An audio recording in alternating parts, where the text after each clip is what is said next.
जय श्री राम। आज हम आप लोगों से एक बात करना चाहते हैं। मुझे समाज के लोगों से एक शिकायत है। शिकायत क्या है? हम समाज में देखते हैं कि जहाँ 5 लोग बैठे हैं, चाहे वो 5 औरत बैठी हों, चाहे 5 पुरुष बैठे हों, चाहे 5 लड़के बैठे हों, चाहे 5 लड़कियाँ बैठी हों, जो कोई भी 5 लोग बैठते हैं तो वो जब भी विचार करते हैं, बैठते हैं, तो दूसरे के बारे में क्यों बोलते हैं? जब भी देखो बैठेंगे, फलाने की बेटी ऐसी, फलाने का बेटा ऐसा, फलाना खराब। मतलब उनकी दृष्टि में सब लोग गलत हैं और वो जब बैठेंगे तो दूसरे की चर्चा करेंगे। हम आपसे कहते हैं कभी अपनी चर्चा करिए कि हम कैसे हैं, हमारा परिवार कैसा है, हमारी बेटी कैसी है, हमारा बेटा कैसा है। अपनी बेटी बात नहीं मानती है, अपना बेटा आज्ञा नहीं सुनता है, अपनी पत्नी प्रेम से नहीं बोलती है, उसके बारे में कभी न चर्चा करते हैं, न सुधार करने का प्रयास करते हैं। लेकिन दूसरे की बेटी क्या कर रही है, दूसरे का बेटा क्या कर रहा है, इस पर लोगों का ध्यान ज़्यादा रहता है। ऐसा क्यों? अगर अपने बारे में सोचेंगे तो सुधार होगा, और दुनिया के बारे में बात करने से आपका अपना सुधार तो नहीं हो सकता। लोग तो जैसे रहेंगे वैसे ही रहेंगे। इसलिए हम निवेदन करना चाहते हैं अपने समाज के समस्त लोगों से कि दूसरों की बातों को करने से अच्छा है कि अपने बारे में बोलिए, अपने बारे में सोचिए। कभी एक साथ बैठ के अपने पूरे परिवार के साथ एक दूसरे से बात करके तो देखिए। अपना बच्चा क्या उसमें कमी है, उसमें सुधार करिए। अपनी बेटी को शिक्षा दीजिए, बेटे को, अपनी पत्नी को, अपने पति को, अपने परिवार को।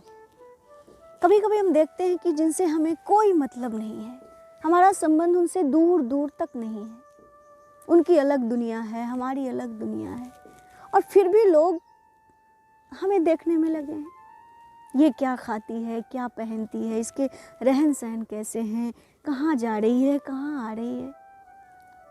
हम ये कहना चाहते हैं कि आप दूसरों को देखने के बजाय अपने आप को देखेंगे तो कहीं ना कहीं आपको आपके जीवन में सुधार होगा। और दूसरे को देखते रहेंगे, दूसरे की निंदा करते रहेंगे, उससे क्या होगा? जो जैसा है वो तो ऐसा ही रहेगा। आप कोई बहुत सत्पुरुष ज्ञानी नहीं है जो उसको समझा सकते हैं। अगर कहने की क्षमता है तो उसके मुंह पर बताइए कि हाँ भैया, तुम्हारे में ये गलती है, तुम इसमें सुधार करो।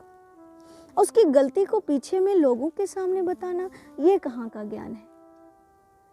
और अगर आप ऐसा करते हैं तो आप अपना बिगाड़ रहे हैं। आपके बच्चे संस्कारहीन बन जाएंगे, उसकी भी आदत हो जाएगी दूसरे के बारे में बात करने की। फिर वो अपने आप को नहीं देखेंगे, अपने आप को बढ़ाने का प्रयास नहीं करेंगे। मैं बहुत दिन से इस बात को देख रही हूँ समाज में, और हमारा निवेदन है आप सब समाज में रहने वाले लोगों से कि कृपा करके अपने बारे में सोचिए, अपने बारे में बोलिए, अपने बारे में चर्चा करिए। और अपने आप में गुण समझ में नहीं आता है, अब गुण समझ में नहीं आता है तो भगवान के बारे में बोलो। और दुनिया का अवगुण देख देख के आप क्या हासिल कर लेंगे? क्या मिल जाएगा आपको? कुछ नहीं हाथ लगेगा। दुनिया जैसा है वैसा ही रहेगा। हमारा भी परिवार है, हम लोग माता पिता भाई बहन बैठते हैं, रोज़ दिन बैठते हैं 2 घंटे 3 घंटे, और बैठ करके रोज़ दिन दूसरे की चर्चा नहीं करते। हम अपनी चर्चा करते हैं कि हमें क्या कमी है, उसको कैसे सुधारा जाए, आगे क्या करना है, कहाँ जाना है, सब अपने बारे में। और अपनी कहानी ख़त्म तो भगवान के बारे में। और आप देखिए हमारे परिवार में कितना आनंद है, हर व्यक्ति शांति से जीते हैं। तो आपको भी अपने बारे में सोचना चाहिए, अपने बच्चों के बारे में सोचना चाहिए। दूसरे के बारे में सोच के और बोल के समय खराब ना करें, और दूसरे का भी ना करें। जिसके पास आप बैठ के बोलते हैं उसका भी समय खराब होता है और आपका भी होता है। इसलिए अपने बारे में बोलिए, अपनी उन्नति चाहिए और विकास करने का प्रयास करिए। जय सिया राम।